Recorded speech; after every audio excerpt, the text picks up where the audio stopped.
Hello students, आज का जो एक्सेल का क्लास है उसमें हम लोग पढ़ने वाले हैं सेल रेफरेंस। बहुत ही इंपॉर्टेंट टॉपिक है ये सेल रेफरेंस, यानी कि सेल नेम। आप लोगों ने एक्सेल के स्टार्टिंग क्लास में पढ़ा होगा कि जो हमारा ये जो एक्सेल सीट होता है ना, वो नंबर ऑफ सेल्स से बना होता है। नंबर ऑफ सेल्स मतलब क्या? ये जो आपका एक ब्लॉक बन रहा है ना, ये देख रहे हो, ये एक जो रेक्टेंगुलर ब्लॉक बन रहा है, ये एक क्या होता है? सेल होता है, जो आपके एक कॉलम और एक रो से मिलके बनता है। यानी सेल क्या होता है? Intersection between row and column, यानी कॉलम और रो के बनने से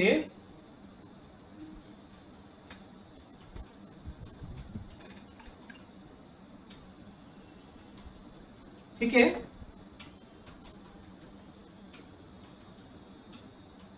एक सेल बनता है। ठीक है, तो अब इस सेल का अपना एक नाम होता है, जो कि आपने शुरुआती दौर में पढ़ा होगा स्टार्टिंग के क्लास में। और ये नाम कहां देखते हैं? यहाँ पे नेम बॉक्स पे। क्या नाम है इसका? F5। ऐसे ही जहां पे भी हम सेलेक्ट करेंगे उसका कोई ना कोई एक नाम होता है, और इसी नाम को ही हम लोग कहते हैं सेल रेफरेंस, या सेल नंबर कह सकते हो, या सेल एड्रेस भी कह सकते हो। तो इस पूरे वर्कशीट में हर एक सेल का अपना एक यूनिक, एक इंडिविजुअल सेल रेफरेंस है, या सेल नंबर है, या सेल रेफरेंस नंबर कहो। अब हम इस सेल रेफरेंस का यूज करते हैं कहां पे? तो कैलकुलेशन में। जैसे अगर हमें यहाँ पे टोटल प्राइस कैलकुलेट करना हो ना इस टेबल में, तो हम क्या करेंगे? यहाँ पे इसके सेल के वैल्यू को, यानी क्वांटिटी वाले सेल के वैल्यू को प्राइस वाले सेल के वैल्यू से मल्टीप्लाई कर देंगे, तो ये रिजल्ट आ जाएगा ना। अब ये सेल वैल्यू बताने के लिए हम क्या करेंगे? इस जो ये जो वैल्यू है ना, जिस सेल रेफरेंस में, किसमें है? B2, और ये वाला किसमें है? C2। तो इस B2 और C2 के बीच में मल्टीप्लाई करेंगे हम लोग, तो इसका कैलकुलेशन आ जाएगा। मतलब सेल रेफरेंस का एक तरह से मेमोरी लोकेशन भी है, एक तरह से कह सकते हो कि जिसमें क्या होता है? वैल्यू स्टोर होता है ना। तो वो रेफरेंस को हम लोग रिप्रेजेंट करने के हमारे पास कई सारे तरीके हैं। बेसिकली 3 टाइप में ये रेफरेंस जो है ना हम लोग रिप्रेजेंट करते हैं, या हम लोग इंट्रोड्यूस करते हैं एक्सेल को। एक होता है रिलेटिव रेफरेंस, जिसको हम लोग बाय डिफॉल्ट रेफरेंस भी कहते हैं। जैसे आप देख रहे हो, इसमें A1 को रिप्रेजेंट करना है, तो यहाँ फॉर्मूला बार में भी ऐसा ही A1 है ना, जैसा यहाँ पे दिख रहा है A1। तो ये रिलेटिव रेफरेंस जो होता है ना, वो नॉर्मल या बाय डिफॉल्ट रेफरेंस होता है। मतलब इसका आपको अलग से, मतलब जैसे ही आप रेफरेंस सेलेक्ट करते हो, तो पहला जो बाय डिफॉल्ट रेफरेंस होता है वो कौन होता है? Relative reference. अब इस रेफरेंस की अगर बात करें, तो रिलेटिव रेफरेंस का अगर हम यूज करें ना, तो इसका बेनिफिट हमें ये मिलता है कि अगर हमने सपोज करो रिलेटिव रेफरेंस के यूज से इसका फॉर्मूला हमने यहाँ पे कैलकुलेट किया, और जब हम इस फॉर्मूला को नीचे की तरफ कॉपी करेंगे ना, तो वो क्या करता है? रिलेटिव रेफरेंस में होने के बाद आपका वो सेल अपने आप फॉर्मूला को कॉपी करता है और सेल को भी चेंज कर लेता है। आपने देखा होगा, जैसे हम लोग अगर यहाँ कैलकुलेट करें is equal B2 multiply C2, और हमने एंटर करा, तो ये B2 C2 का रिजल्ट आ गया ना। और इसमें जो रेफरेंस टाइप है, देख लो, नॉर्मल B2 नॉर्मल C2 है ना, जो कि क्या है? ये रिलेटिव रेफरेंस में है। अब जैसे ही हम इस फॉर्मूला को नीचे की तरफ फ्री हैंडल से ड्रैग करके कॉपी करेंगे, देखो सब में वैल्यू चेंज हो रहा है ना। अब यहाँ पे क्या था? सेल B2 C2, और फॉर्मूला क्या है? मल्टीप्लाई का है। दूसरे सेल में देखें तो यहाँ देखो क्या आ गया? B3 C3, फॉर्मूला मल्टीप्लाई का है, मतलब फॉर्मूला कॉपी हुआ लेकिन सेल भी क्या हो गया? चेंज हो गया। ऐसे करते हुए आप सब सेल में चेक करो, सारे सेल में चेंज मिलेगा। B4 C4, लास्ट में देखो B6 C6, ये चेंज हो रहा है ना। तो रिलेटिव रेफरेंस से बेनिफिट क्या होता है कि जब कभी भी हमें ऐसा कोई फॉर्मूला कॉपी करना हो, और साथ में फॉर्मूला कॉपी के साथ साथ सेल रेफरेंस भी चेंज करना हो, तो वैसे टेबल कैलकुलेशन में हम लोग क्या यूज करते हैं? ये रिलेटिव रेफरेंस का यूज करते हैं। ठीक है, जो बाय डिफॉल्ट है। लेकिन अगर हमें फॉर्मूला तो कॉपी करना है, लेकिन सेल का वैल्यू यानी सेल रेफरेंस को चेंज नहीं करना, यानी सेल रेफरेंस हमेशा क्या रहे? फिक्स्ड रहे। यानी कि अगर हमने यहाँ पे सेल रेफरेंस अगर B2 लिया, तो ये ऑलवेज हम नीचे वाले सेल में भी जाए, अगर हम इस सेल में भी आ जाएं, तो यहाँ भी ये क्या होना चाहिए? B2 ही रहना चाहिए, B6 नहीं होना चाहिए, यानी फिक्स्ड, ऑलवेज फिक्स्ड हो जाए हमेशा के लिए। तो वैसे सिचुएशन में हम लोग यूज करते हैं ये एब्सोल्यूट रेफरेंस। और एब्सोल्यूट रेफरेंस को फिक्स कर, मतलब रेफरेंस का जो सिंबल होता है कि एब्सोल्यूट रेफरेंस कब होगा, तो इसको हम एब्सोल्यूट रेफरेंस को हम लोग फिक्स्ड रेफरेंस भी कहते हैं। मतलब इसमें हमारा जो सेल रेफरेंस होता है, सेल नंबर जो होता है ना, वो ऑलवेज क्या हो जाता है, फिक्स्ड हो जाता है। चाहे हम कितना भी चेंज करें फॉर्मूला, अलग अलग सेल में ले जाएं, वो सेल रेफरेंस कभी भी चेंज नहीं होगा। और इसको एब्सोल्यूट बनाने के लिए आप देखो, अगर यही करें, यहाँ पे डिलीट करता हूं मैं, इज इक्वल B2 हमने सेलेक्ट किया। अब इसे, ये तो नॉर्मल आ रहा है रिलेटिव में, इसे एब्सोल्यूट बनाना है अगर, तो हम F4 की प्रेस करेंगे एक बार, ठीक है। तो देखो ये एब्सोल्यूट बन गया, डॉलर साइन लग गया, $B $2, जो कि बिल्कुल ऐसा दिख रहा है ना। फिर मल्टीप्लाई का साइन, फिर C2 और फिर F4 की प्रेस करेंगे, तो फिर से ये क्या आ गया, फिक्स हो गया ना। अब एंटर करेंगे तो कहोगे सर रिजल्ट तो वही आया, तो पहला रिजल्ट तो आएगा ही क्योंकि B2 C2 ही है। अब नीचे ड्रैग करते हैं फिल हैंडल से, सब में क्या आ रहा है, रिजल्ट सेम आ रहा है। क्यों आ रहा है, क्योंकि वो सेल फिक्स्ड हो चुका है, और हम चाहे फॉर्मूला कितना भी कॉपी कर ले, वो सेल को कॉपी नहीं करेगा क्योंकि वो एब्सोल्यूट हो चुका है, फिक्स्ड हो चुका है। अब देखो यहां भी B2 C2 है और यहां भी B2 C2 है ना। तो अब कहोगे कि सर ऐसे सिचुएशन में हम एब्सोल्यूट तो यूज नहीं करेंगे, तो बिना, ये तो बेकार का है, ये तो हमारा सारा कैलकुलेशन खराब कर देगा।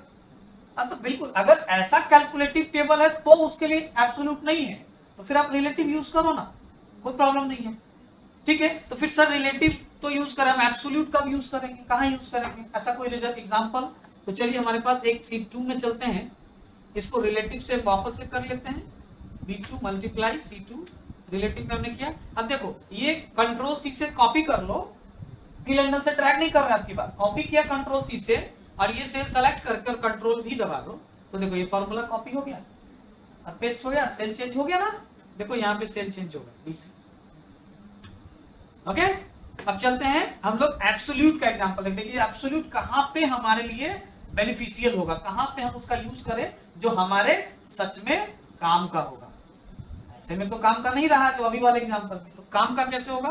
तो चलते हैं दूसरे सीट पे। अब देखो यहाँ पे हमारे पास एक एग्जांपल दिया गया, वही सेम एग्जांपल है, सेम टेबल। इसमें ना मुझे डिस्काउंट निकालना है, डिस्काउंट वैल्यू कैलकुलेट करना है, ठीक है।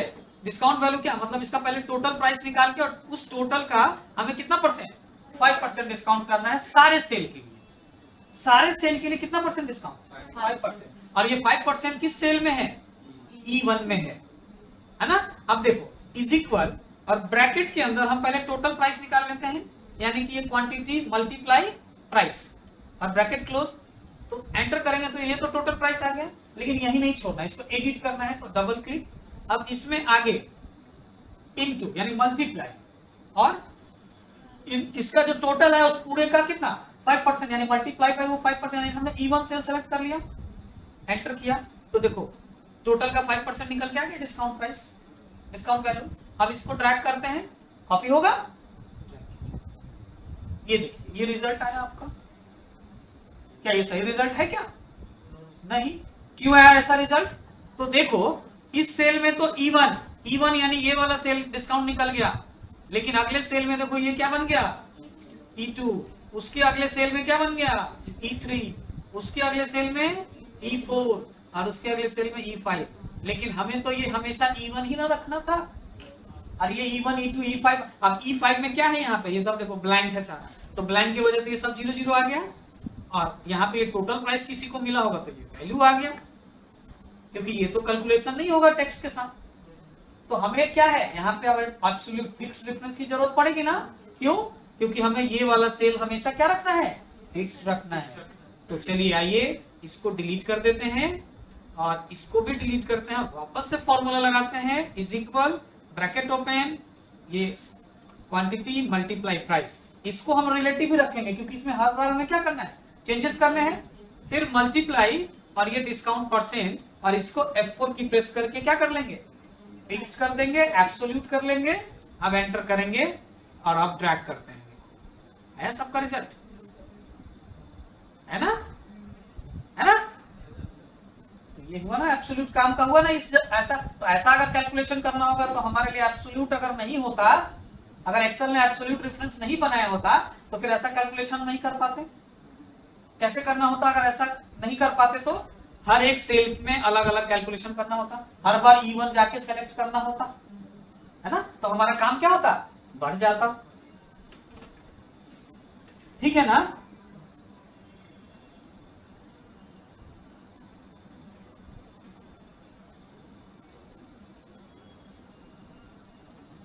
ठीक है ना? अब आया समझ में एब्सोल्यूट रेफरेंस का ही। ऐसे बहुत सारे कंडीशंस आगे एक्सेल्स में आप जैसे जैसे आगे बढ़ोगे ना, तो ऐसा सिचुएशन मिलेगा जहां पे आपको सेल को फिक्स करके और कैलकुलेशन करने की जरूरत होगी। तो आपको वहां एब्सोल्यूट रेफरेंस के बारे में पता रहेगा, तभी तो आप कर पाओगे ना फिक्स्ड। कैसे करेंगे फिक्स्ड? तो उस पर्टिकुलर सेल को सेलेक्ट कर लेना है और एक बार F4 की प्रेस कर देना है कीबोर्ड से। कौन सा की प्रेस करना है? F4, ये वाला F4 की। ठीक है, ये याद रखना है हमें। Okay, got it? तो ये रिलेटिव रेफरेंस और एब्सोल्यूट रेफरेंस में डिफरेंस समझ में आया? रिलेटिव रेफरेंस फॉर्मूला कॉपी करते हुए सेल को भी चेंज करता है, यानी सेल रेफरेंस को भी चेंज करता है, लेकिन वही एब्सोल्यूट में क्या होता है? फॉर्मूला कॉपी करने पे सेल रेफरेंस यानी सेल नंबर में, सेल के एड्रेस में कोई चेंजेस नहीं आता है, वो ऑलवेज के लिए फिक्स्ड हो जाता है। ठीक है, चलिए आइए शीट 1 पे चलते हैं। तो ये दो रेफरेंस के बारे में समझ में आया आप लोगों को। अब आते हैं मिक्स रेफरेंस। मिक्स रेफरेंस में देख रहे हो आप, दो एग्जांपल्स मैंने दिए हैं यहाँ पे। एक में देख रहे हो, अब ये मिक्स क्या है? तो मिक्स रेफरेंस यानी कि एब्सोल्यूट और रिलेटिव, रिलेटिव और एब्सोल्यूट, इन दोनों का ये मिक्सचर है। यानी इसमें ना, अब देखो A1 जो हमने सेल बताया, तो A1 सेल में क्या हो गया? A नंबर कॉलम और 1 नंबर रो, यानी इसमें कॉलम और रो के बनने से एक सेल बनता है, मिलने से। तो यहाँ पे A1 यानी कि एक कॉलम A और एक रो 1। ठीक है, उसी तरह से A2 तो कॉलम A और रो नंबर 2 के मिलने से बना।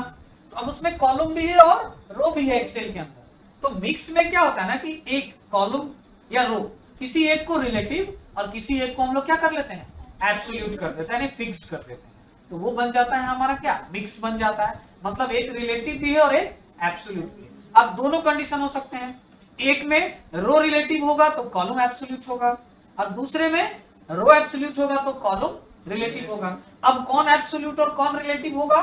तो जिसके आगे डॉलर साइन लगा होगा वो होगा एब्सोल्यूट, क्योंकि एब्सोल्यूट का डॉलर साइन है ना यहाँ पे। तो दोनों में लगा मतलब रो और कॉलम दोनों एब्सोल्यूट हो गया। और अगर एक किसी में लगा हुआ है तो वो एब्सोल्यूट, यानी कि अगर रो नंबर के आगे एब्सोल्यूट लगा है, जैसे इस वाले एग्जांपल में रो के आगे एब्सोल्यूट लगा है, मतलब इसमें रो फिक्स्ड हो जाएगा और कॉलम क्या होगा? रिलेटिव रहेगा। यानी कि अगर हम इस सेल रेफरेंस का यूज करें तो उसमें कॉलम चेंज हो जाएगा, लेकिन रो हमेशा एक ही रहेगा, 1 नंबर रो।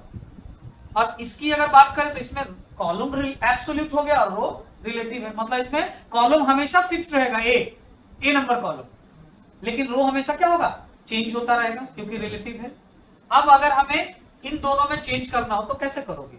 तो देखिए मैंने यहाँ पे कुछ शॉर्टकट्स बनाए हैं। अब देखो मैंने बताया कि अगर हमें एब्सोल्यूट करना है यानी कि फिक्स सेल रेफरेंस करना है तो हम लोग F4 की कितने बार दबाएंगे? वंस, एक बार। अब अगर ये मिक्स में चेंज करना है ऐसा इन दोनों में, यानी कि क्या कॉलम रिलेटिव और रो एब्सोल्यूट रखना है, तो हम लोग F4 की 2 बार दबाएंगे। F4 की अगर हम 2 बार यानी ट्वाइस F4 की यानी 2 बार F4 की प्रेस करेंगे तो हमें मिक्स डिफरेंस मिलेगा, जिसमें रो एब्सोल्यूट हो जाएगा और कॉलम रिलेटिव रहेगा। ठीक है, और अगर हम F4 की थ्राइस यानी 3 टाइम्स 3 बार प्रेस करेंगे तो भी मिक्स डिफरेंस मिलेगा हमें, जिसमें हमारा क्या होगा? कॉलम एब्सोल्यूट हो जाएगा और रो रिलेटिव हो जाएगा। और फिर से हमें वापस से रिलेटिव में जाना है अगेन, यानी हम घूम फिर के एब्सोल्यूट किए, फिर मिक्स्ड हुआ, फिर मिक्स्ड हुआ, और फिर वापस से अगर हमें रिलेटिव में जाना है तो हम F4 की कितने टाइम्स प्रेस करेंगे? 4 टाइम्स। तो वापस घूम फिर के हम जहां से चले थे वहीं पहुंच जाएंगे। तो अब मिक्स रेफरेंस का एग्जांपल देखिए क्या है। तो चलिए इस मिक्स रेफरेंस का एग्जांपल हम लोग शीट 2 पे पहले देखते हैं। अब जैसे हमें यहाँ पे टोटल प्राइस निकालना है, तो टोटल प्राइस में क्या हो जाएगा? तो ये क्वांटिटी और प्राइस का पहले टोटल मल्टीप्लाई होगा और उसमें से माइनस हो जाएगा ये डिस्काउंट, होगा ना? चलिए अब यहाँ पे अगर हम मिक्स रेफरेंस यूज करेंगे ना तो देखो क्या होता है। ब्रैकेट में ले लीजिए क्या, quantity multiply price bracket close minus और ये डिस्काउंट। ठीक है, अब ये डिस्काउंट वाले सेल में ना हम क्या करते हैं? F4 की 2 बार प्रेस करते हैं। तो देखो ये हो गया ना मिक्स डिफरेंस में चेंज, जिसमें रो क्या हो गया है? फिक्स्ड हो गया, रो फिक्स्ड हो गया, कॉलम चेंज होगा, रो नहीं होगा। एंटर कीजिए, रिजल्ट आया, ड्रैग कीजिए, ये देखो माइनस में आकर रिजल्ट। क्या ये सही है क्या? नहीं ना? क्यों? देखो यहाँ ये D4 है, यानी 4 तो फिक्स हो गया हमेशा के लिए, यानी हर बार जो यहाँ पे डिफरेंस होगा वो किससे होगा? D4 D4 D4 D4, यानी हमेशा डिस्काउंट क्या होगा? यही वाला माइनस होगा, ठीक है ना। तो यहाँ पे ये काम नहीं करेगा मेरे लिए, गलत कर रहा है ये। चलिए इसमें ना हम F4 की यहाँ आके एक बार और प्रेस कर देते हैं, यानी कि तीसरी बार कर देते हैं। तो अब क्या हो गया, कॉलम एब्सोल्यूट हो गया और रो रिलेटिव हो गया, यानी रो चेंज हो जाएगा। एंटर करते हैं और वापस से इसे एक बार और ड्रैग कर देते हैं। देखो अब रिजल्ट आ गया सही। अब देखो इसमें क्या है, D4 है, यहाँ पे क्या है, D5 है, यहाँ पे D6 यानी इसको डिस्काउंट कर रहा है, घटा रहा है, यहाँ पे D7 यानी इसको घटा रहा है, और यहाँ पे D8 है ना। लेकिन ऐसे सिचुएशन के लिए मिक्स डिफरेंस का कोई खास यूज नहीं है। यहाँ मिक्स क्यों करते हैं, हम यहाँ रिलेटिव करके आसानी से कर सकते थे ना। ये बार बार मिक्स करने में तो रिजल्ट गड़बड़ हो जा रहा है और हम कंफ्यूज भी हो जाएंगे। तो यहाँ पे मिक्स डिफरेंस को जरूरत नहीं है यूज करने का। इसको डिलीट कीजिए और यहाँ पे ना इसको भी डिलीट करके इज इक्वल ब्रैकेट में ये सेल मल्टीप्लाई ये सेल ब्रैकेट क्लोज माइनस ये सेल, सारे रिलेटिव रहेंगे और देखिए ड्रैग करके रिजल्ट आ जाएगा। Okay got it. अब तो सर कोई मिक्स डिफरेंस का ऐसा एग्जांपल बताइए जो एकदम बहुत धमाकेदार हो, जो हमें लगे कि हाँ सर यहाँ पे मिक्स ही यूज करना जरूरी है। अगर दूसरा करेंगे तो कर सकते हैं, लेकिन हमारा टाइम ज्यादा किल होगा, टाइम वेस्ट होगा। तो देखिए एक एग्जांपल लेके चलते हैं। मैंने एक सीट बनाया मिक्स डिफरेंस। देखो यहाँ पे मैंने अलग अलग फिनांस कंपनी है, जैसे Bajaj finance, Shriram, IDFC first, HDFC, चोला फिनांस, महिंद्रा फिनांस, इन सब से मैंने लोन के लिए बात किया। किस चीज का, कार के लोन के लिए, ठीक है। अब कार लोन में मैंने बताया कि मैं इतना इतना इनमें से इन सब वैल्यूज के रूप में लोन लेना चाहता हूँ, अलग अलग वैल्यूज। तो किस वैल्यू के लिए हमें कितना इंटरेस्ट पे करना होगा, और अलग अलग कंपनियों ने हमें अलग अलग इंटरेस्ट रेट बताया, ठीक है। ये अलग अलग रेट है ना। अब मुझे अगर इस वैल्यू का अगर इस रेट से इंटरेस्ट निकालना है, तो यहाँ पे हम कोई अगर बोलेगा तो आप कर सकते हो। ऐसा कैसे करोगे, तो इसमें क्या करो, इसका निकालना है ना, यानी ये रो क्या होगा, रो को रिलेटिव रखो, और यहाँ पे ये कॉलम क्या है, एब्सोल्यूट है। तो कॉलम को एब्सोल्यूट यानी ये जो रेट ऑफ इंटरेस्ट वाला जो कॉलम है इसको एब्सोल्यूट और इन सबको अगर रिलेटिव कर ले तो अब ये एक पूरे कॉलम में निकल जाएगा ना इंटरेस्ट। या अगर हमें ऐसा अर्जेंटली निकालना हो तो हम इसको फिक्स कर लें, हर बार यही अमाउंट का निकालना है, और इन सबको क्या करें, रिलेटिव रखे, तो इन सब का निकल सकता है। लेकिन इसमें तो बहुत टाइम जाएगा ना। जैसे हम ऐसा कर सकते हैं, इज इक्वल ये लोन अमाउंट, और इसे हम रिलेटिव रहने देते हैं, मल्टीप्लाई और ये इंटरेस्ट सॉरी ये रेट ऑफ इंटरेस्ट अमाउंट, और इसको हम कर लेते हैं क्या, फिक्स्ड। एंटर। इसको फिक्स्ड इसलिए किया ताकि हम नीचे की तरफ ड्रैग करें तो ये तो चेंज हो, लेकिन ये चेंज, ये हमेशा यही रहे सेल। तो अब इसको ड्रैग करते हैं, ये तो आ गया। लेकिन अगर इसको इधर की तरफ ड्रैग करें तो देखो रिजल्ट कुछ और आ रहा है, लेकिन ये तो नहीं आना चाहिए ना, अलग रिजल्ट आएगा। यानी कि इसमें देखो क्या हो रहा है, ये देखो यहाँ A3 की जगह B3 ले लेना है, और यहाँ पे C3 यानी ये C3 ये वाला वैल्यू ले लेना है, और यहाँ पे देखो E3 यानी ये वाला वैल्यू के हिसाब से ले रहा है। तो हमको ये तो नहीं लगा, हमें हर बार क्या चाहिए, यही सेल चाहिए A3। तो ऐसे अगर करना हो, ठीक है, तो ये रूल काम नहीं करेगा फिर। तो अब हमें बार बार क्या करना है, अब इस कॉलम के लिए फिर वही ये A3 और इसको रिलेटिव रखेंगे, मल्टीप्लाई ये वाला सेल, और इसको फिक्स कर देंगे, एंटर, और इसे ड्रैग कर लेंगे। ऐसे ही बारी बारी से हमको करना पड़ेगा ना। ये मल्टीप्लाई ये सेल F4 की से फिक्स किया और इसे ड्रैग करेंगे, फिर ये वाला इक्वल इक्वल ये मल्टीप्लाई ये फिक्स किया, एंटर, फिर इज इक्वल ये वाला सेल मल्टीप्लाई ये रेट ऑफ इंटरेस्ट फिक्स कर देते हैं F4 की से, ये आ गया हमारा एक और ड्रैग, फिर इज इक्वल ये वाला सेल मल्टीप्लाई ये वाला सेल फिक्स करेंगे, एंटर। कितना टाइम लगा, जब तो ले हम, लेकिन टाइम कितना किल हो गया हमारा। अब इस रिजल्ट को कॉपी कर लीजिए आप, और यहाँ पे ना हम इसको पेस्ट एज वैल्यू करेंगे, पेस्ट एज वैल्यू। ये रिजल्ट आया ना हमारा सारा। अब इसको डिलीट कर देते हैं, सॉरी ये वाला सेल सेलेक्ट करके डिलीट कीजिए। एक ये तरीका था। दूसरा और तरीका है टाइम बर्बाद करने का, टाइम वेस्ट करने का। देखो क्या है, इज इक्वल ये वाला सेल और आपकी इसको फिक्स कर देते हैं, और देन ये वाला सॉरी इज इक्वल ये सेल यानी लोन वाला वैल्यू और इसको फिक्स कर देते हैं, और मल्टीप्लाई और ये इंटरेस्ट वाला वैल्यू, और इसको फिक्स नहीं करते हैं, और एंटर किए तो देखो यही रिजल्ट आया ना पहला वाला। और इसको इस तरफ ड्रैग करते हैं, तो इस तरफ ड्रैग करने से क्या हुआ कि ये हमेशा फिक्स रहा, लेकिन ये सब सेल क्या हो गया, रिलेटिव होने की वजह से चेंज हुआ। तो देखो यहाँ पे वो पहला वाला रिजल्ट आया है ना। अब सोचोगे कि सब नीचे ड्रैग कर दे क्या, तो देखो ये रिजल्ट आया, सही नहीं ना। कंट्रोल जेड करते हैं। अब यहाँ दूसरे सेल में फिर हमें ऐसा करना होगा, इज इक्वल ये, और इसको फिक्स करके मल्टीप्लाई ये वाला सेल, और इसको रिलेटिव रखना होगा, और एंटर, और ये ड्रैग करेंगे, सेम रिजल्ट आता जाएगा जो नीचे आ रहा है। इज इक्वल ये सेल F4 मल्टीप्लाई ये वाला सेल, एंटर, और ये चेंज, फिर ऐसा करके ये सेल ये वाला फिक्स्ड मल्टीप्लाई ये सेल, एंटर, और ये ऐसा करते हुए आपको पूरा करना पड़ेगा ना।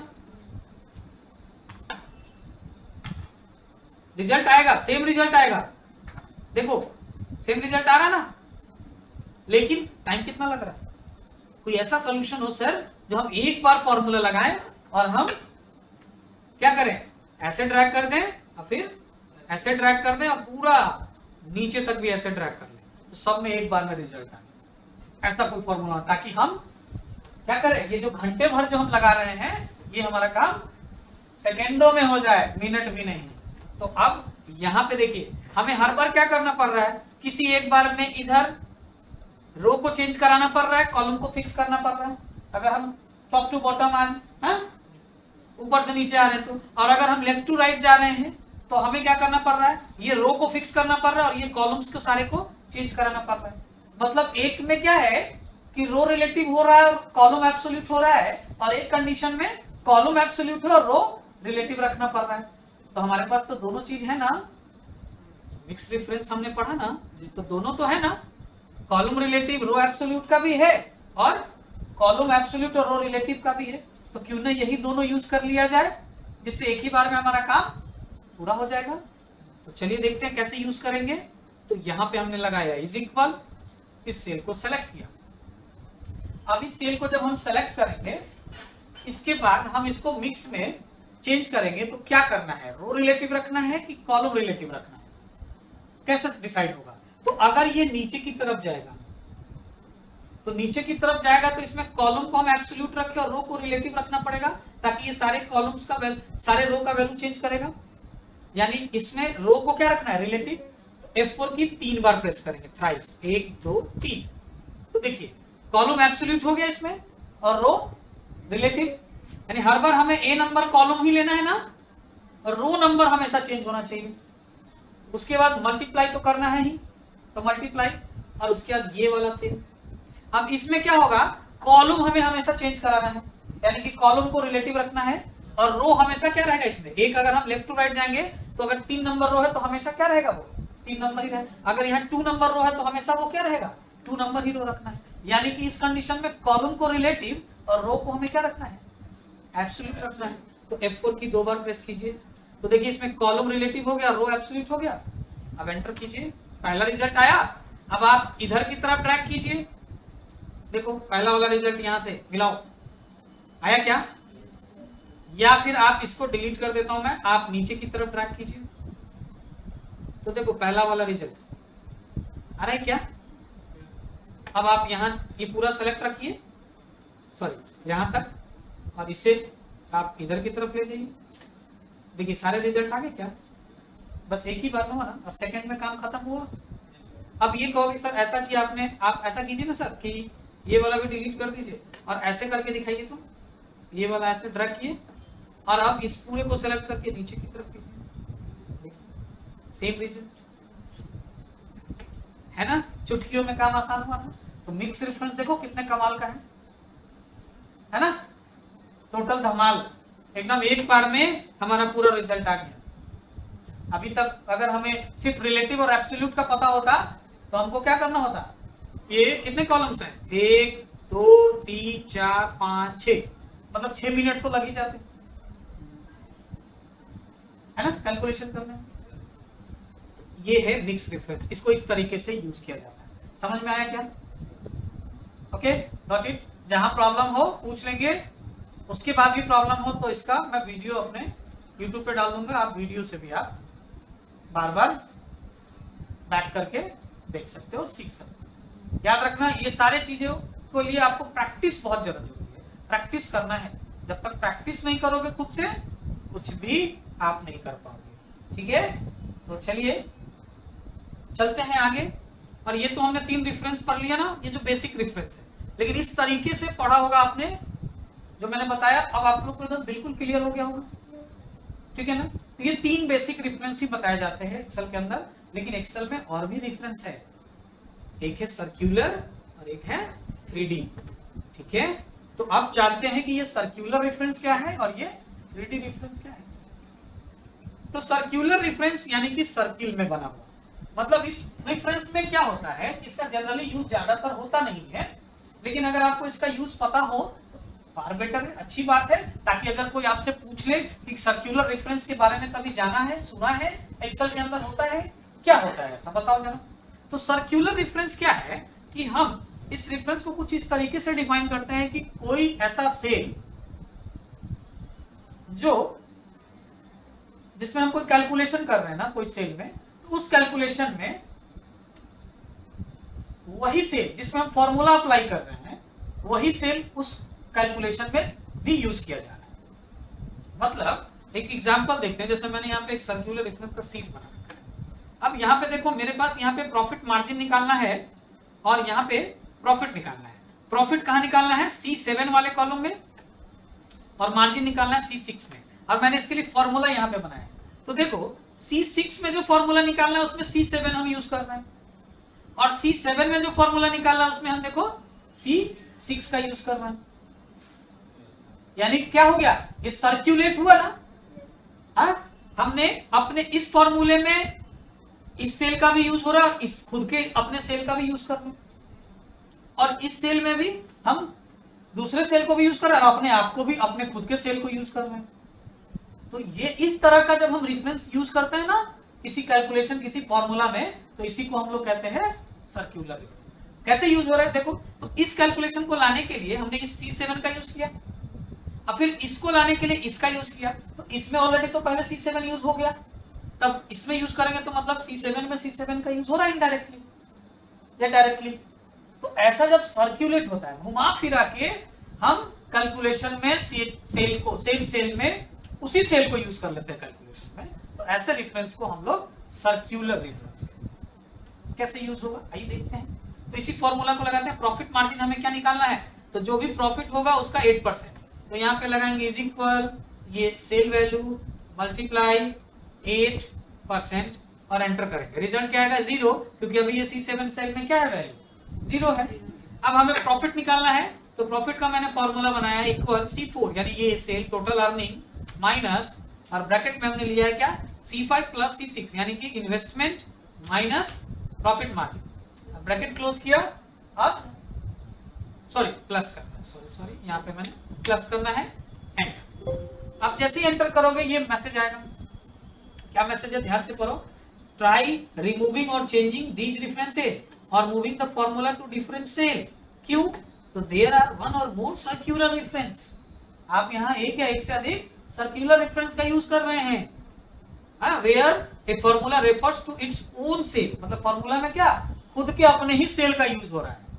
ठीक है, अब आइदर इनडायरेक्टली और directly this might cause them to calculate incorrectly. ऐसा हो सकता है कि ये कैलकुलेशन आपको क्या करे, इनकरेक्टली करे, लेकिन हमको इसका कैलकुलेशन करेक्टली चाहिए भी, तो हम इसको ओके करेंगे। तो ये देखो रिजल्ट आएगा और ये साइन आ जाएगा। साइन मतलब ये दोनों क्या है, ये सेल इससे जुड़ा है और ये सेल इससे जुड़ा हुआ है। अब इसका रिजल्ट देखना है अगर, तो हम लोग जाएंगे फाइल टैब में, मोर ऑप्शन में जाएंगे, और यहां से हम लोगों का जब ये एक्सेल ऑप्शन विंडो ओपन होगा तो हम यहां से सेलेक्ट करेंगे ये फॉर्मूला टैब। फॉर्मूला टैब में जाके और यहां से ये देखिए एक ऑप्शन है इनेबल इटरेटिव कैलकुलेशन। ये जो ऑप्शन है ना इनेबल इटरेटिव कैलकुलेशन, इस पे हम चेक मार्क अप्लाई कर देंगे और देन ओके करेंगे। तो ये देखिए यहाँ पे वो साइन भी हट गया और रिजल्ट भी आ गया ना।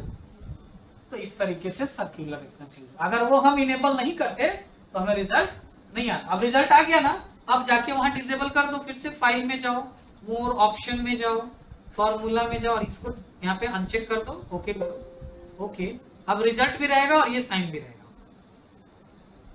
अब आप देखो रिजल्ट साइन सारा डिक्रीज कर दो, डेसिमल डिक्रीज कर दो, देखिए ये आपका रिजल्ट भी रहेगा और अब ये साइन भी रहेगा।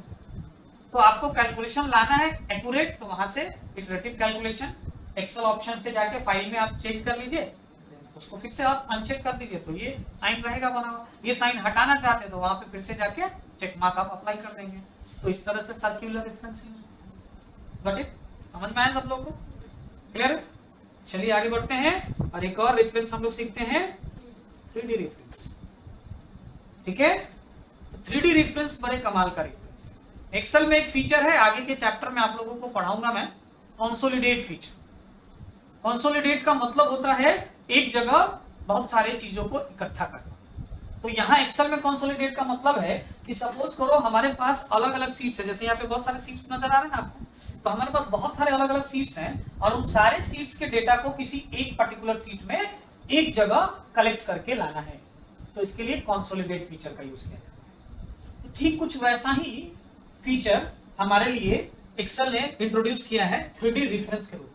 हम 3D रेफरेंस की मदद से भी हम कई सारे अलग अलग सीट्स के डेटा को एक पर्टिकुलर सीट में ला सकते हैं कैलकुलेट करके फॉर्मूला के थ्रू। लेकिन इसमें कंडीशन होता है कि आपका जो अलग अलग सीट में जो डेटा होगा वो सारे में सेल रेंज सेम होंगे और डेटा रेंज, सेल रेंज क्या होगा, सब में सेम होना चाहिए, कम या ज्यादा नहीं होना चाहिए, और डेटा का जो नाम है वो भी सेम होना चाहिए। अलग अलग होगा तो ये फिर थोड़ा सा आपको रिजल्ट देने में प्रॉब्लम कर सकता है, फिर उसके लिए आपको वही कंसोलिडेट फीचर ही यूज करना पड़ेगा, तो 3D वहां पे हो सकता है फेल हो जाए। तो सेम रेंज, तो मैंने यहाँ पे ना अलग अलग कुछ सीट बनाए, जैसे देखो असम, बिहार, HP यानी हिमाचल प्रदेश और झारखंड, ये 4 मैंने सीट अलग अलग बनाए हैं। आप 40 भी बना सकते हो, 400 सीट भी बना सकते हो, लेकिन 400 बनता नहीं है। मैंने क्या बताया था स्टार्टिंग में, 256 प्लस सीट आप इंसर्ट करा सकते हैं, तो मे भी आप यहाँ 40 तो करा ही सकते हैं। तो 40 नहीं करा, मान लेते हैं मैंने अलग अलग स्टेट्स के नाम लिए ना, टोटल कितने स्टेट्स है इंडिया में, 28 है ना, पहले 29 था लेकिन अब चेंज हो गया, तो 28 स्टेट्स है, तो 28 स्टेट्स का सीट बना लीजिए आप अलग अलग स्टेट्स के नाम से। अब उनमें अलग अलग, मान लेते हैं आपका एक सेल्स मार्केटिंग का एक कंपनी है जहां पे आप काम करते हो और सारे स्टेट्स में आपका बिजनेस चल रहा है और आप हर स्टेट से आपके पास डेटा आ रहा है अलग अलग स्टेट्स, और उन सारे स्टेट्स के डेटा को आप एक साथ कंबाइन करना चाहते हो, है ना, तो कंबाइन यानी एक जगह कंसोलिडेट करना चाहते हैं एक अलग सीट में, तो वहां पे अगर सेम रेंज का डेटा है तो 3D यूज करेंगे, अलग अलग रेंज में आ रहा है तो हम वहां पे कंसोलिडेट यूज करेंगे। तो अभी फिलहाल हमें यहाँ पे 3D यूज करना है। 3D रेफरेंस यूज करने के, अब देखो 3D रेफरेंस यूज करने से पहले मैं आपको लोगों को कमाल का फॉर्मेटिंग भी सिखा दूं। अब जैसे मान लो कि ये थोड़ा सा मुझे जूम करना है, सीट असम, बिहार, आंध्र, हिमाचल प्रदेश और झारखंड, चारों सीट का करना है, और मुझे ऐसा करो कि एक ही बार में चारों जूम हो जाए, ऐसा फॉर्मेटिंग सीखना है ना। तो करो क्या कि पहले असम मैंने सेलेक्ट किया, कीबोर्ड से शिफ्ट प्रेस करके रखिए, शिफ्ट होल्ड करके रखिए, और आप यहाँ पे झारखंड पे क्लिक कीजिए, तो देखिए चारों सीट एक साथ सेलेक्ट हो गया ना। आप कीबोर्ड से कंट्रोल बटन दबाइए और माउस का स्क्रॉल बटन स्क्रॉल कीजिए, जूम इन जूम आउट के लिए, ये जूम इन हो रहा है, ये जूम आउट हो रहा है, कितने परसेंट पे रखा मैंने, 160, और ये मैंने कंट्रोल बटन छोड़ दिया, माउस भी छोड़ दिया। अब हम लोग कंट्रोल के साथ एक सेल पे क्लिक कर लेते हैं और ये सिलेक्शन हट गया। अब देखो सारे इसमें जाओ, सारे में जूम हो गया एक साथ, है ना, तो एक साथ आप कर सकते हो ना मल्टीपल सीट में फॉर्मेटिंग। अभी और देखो, असम शिफ्ट के साथ मैंने झारखंड सेलेक्ट, सॉरी असम है, शिफ्ट के साथ झारखंड सेलेक्ट हो गया, सारा सेलेक्ट है। अब असम में यहाँ पे देखो हेडिंग में ये चेंजेस कर दीजिए और ये वाला लीजिए, इसको बॉर्डर में डाल लीजिए, ठीक है, इसको भी शेडेड कर लीजिए थोड़ा,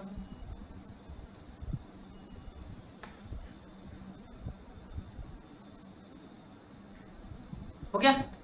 अब कंट्रोल के साथ आप किसी एक यहाँ पे सब पे क्लिक कीजिए, अब देखिए असम में ये है, बिहार में जाओ, झारखंड में चेंज हो गया ना। तो ऐसे आप एक साथ मल्टीपल सीट में फॉर्मेटिंग भी कर सकते हैं, ठीक है ना, ये भी कुछ सीखना जरूरी है। आइए चलते हैं अब 3D रेफरेंस के बारे में सीखते हैं। तो मैंने यहाँ पे देखो मेरे पास असम में कुछ स्टेशनरी आइटम्स के नाम लिए हैं, उनका जनवरी, फरवरी, मार्च, अप्रैल 4 महीने का सेल्स रिपोर्ट है, सपोज करो, हाँ उसी तरह से बिहार में भी वही सेम किया मैंने, हिमाचल प्रदेश में भी वही सेम है और झारखंड में भी। अब इन सब का हम इस एक 3D रेफरेंस नाम का एक सीट बनाया है। मुझे टोटल रिपोर्ट चाहिए जनवरी फरवरी मार्च अप्रैल का, किसका, पूरे इन 4 स्टेट्स के अलग अलग सीट्स का, ठीक है ना। तो अब यहाँ पे मुझे कैलकुलेशन करना है, तो कैलकुलेशन के लिए एक सम फंक्शन होता है।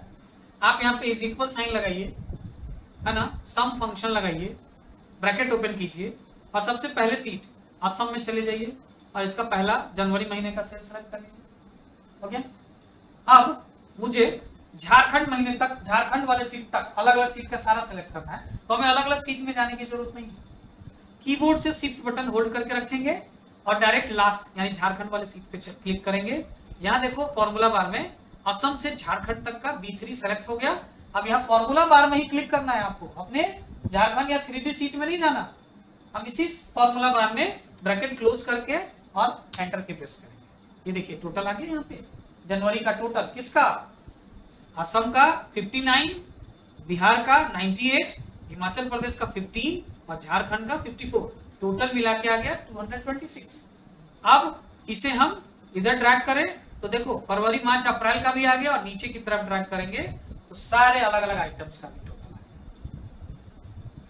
एक बार में सारा डेटा आगे कैलकुलेट होके, है ना। आप कहोगे सर मुझे ना असम और बिहार का करना था, तो आप पहले असम सेलेक्ट करते हो, शिफ्ट की दबा के बिहार कर लेते। अब आपको कोई आता है बीच में ऐसा क्वेश्चन आएगा, सर असम बिहार और झारखंड, हिमाचल प्रदेश का नहीं करना है ना, ऐसा तो 3D में ऐसा पॉसिबल नहीं है। आपको कंसेक्यूटिव होना चाहिए सीट्स, मतलब एक के बाद एक होने चाहिए, बीच में गैप नहीं ले सकते। अगर आपको ऐसा करना है कि असम बिहार और झारखंड, तो आप क्या कीजिए कि इसको झारखंड वाले सीट को इधर ड्रैग कर लीजिए और हिमाचल प्रदेश वाले को उधर कर लीजिए, ठीक है, उसका चेंज कर दीजिए पोजीशन और तब कीजिए। आप ऐसा नहीं कर सकते, आप पॉसिबल नहीं है, ठीक है ना, क्योंकि शिफ्ट के साथ जब प्रेस करोगे ना तो वो कंसेक्यूटिव होता है, एक साथ लगातार, वो एडजेसेंट नहीं होगा, अलग अलग सीट नहीं कर सकते आप सब। तो अगर ऐसा करने का सोच भी रहे होगे आप लोग, तो ऐसा करने के लिए आपको प्लेस चेंज करना होगा सीट का। आप बीच में सीट को छोड़ के आगे की सीट को सेलेक्ट नहीं कर सकते। Got it? एक बार फिर से समझा देता हूँ, इसे डिलीट करता हूँ। अब ना मुझे ना सपोज करो ये सेल नहीं है, ये टोटल नंबर ऑफ काउंटिंग करना है ना, तो एक बार दो बार तीन बार ऐसा है, फिर से करते हैं, सम ही करना है, इज इक्वल एवरेज निकालना है, इक्वल एवरेज, AVERAGE, एवरेज एक फॉर्मूला होता है। अब यहाँ पे हम क्या करेंगे, असम सेल में जाएंगे, पहला वाला लिया, उसके बाद क्या करना है, शिफ्ट की दबा के रखना है होल्ड करके और डायरेक्ट कहाँ करना है, लास्ट झारखंड, जो भी लास्ट सीट होगा जहाँ पे मान लेते 3 ही सीट का करना है, हिमाचल प्रदेश का, तो हिमाचल प्रदेश पे आके क्लिक कीजिए। अगर इसके आगे झारखंड के आगे भी 2-3 है वहां तक करना है तो सबसे लास्ट में जाके कीजिए, शिफ्ट दबा रखना है, होल्ड की रखना है, देन माउस क्लिक करना है, उसके बाद शिफ्ट छोड़ना है। और फिर आपको 3D रेफरेंस शीट में नहीं जाना है, कहाँ जाना है, फॉर्मूला बार में, और ब्रैकेट क्लोज करके और एंटर प्रेस। ये देखिए एवरेज वैल्यू आ गया। अब ऐसे भी ड्रैग कर सकते हैं आप और ऐसे कर दीजिए। तो इस तरह से हम 3D रेफरेंस का यूज कर सकते हैं। होप आप सब लोगों को ये पूरा का पूरा जो रेफरेंस, सेल रेफरेंस के बारे में जो कोई स्टोरी था एक्सेल का, वो समझ में आया होगा। प्रैक्टिस कीजिए, जहां पे भी प्रॉब्लम आए वीडियो देखिए, फिर भी प्रॉब्लम आए क्लास में आके पूछ लो, वीडियो देख रहे होगे जो लोग, कमेंट करके पूछ लो जो भी डाउट होगा, ठीक है। चलिए फिर प्रैक्टिस करते रहिए, मिलते हैं नेक्स्ट क्लास में। Okay, thank you.